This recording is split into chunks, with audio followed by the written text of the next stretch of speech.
रायगड़ा प्रतिदिन YouTube channel को पुणी थे स्वागत।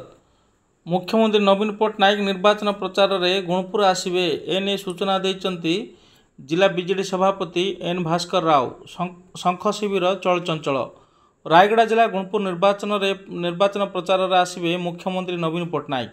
आसंता 25 तारिख में आसवे मुख्यमंत्री। आज संध्यार जिला बीजेडी सभापति एन भास्कर राव राज्य साधारण संपादक सुधीर कुमार दास नेतृत्व में गुडारी गुणपुर पद्मपुर रामनागुड़ा ब्लॉक कर्मी माने गुणपुर एक कल्याण मंडप में एकाठी होते।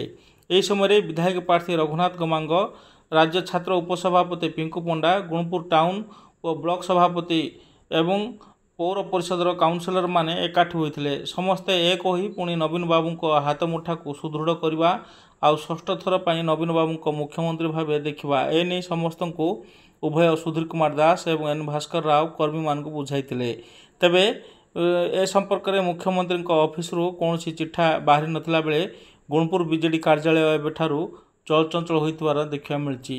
अनेक कर्मी नेता माने मतांतर छाड़ी से एकाठी होइतवार मध्य देखा मिलता।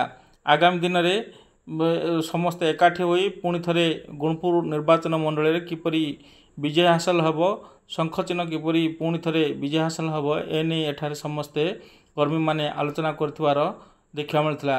तेबे जिला बीजेडी सभापति कौन कहते आसंतु शुणा।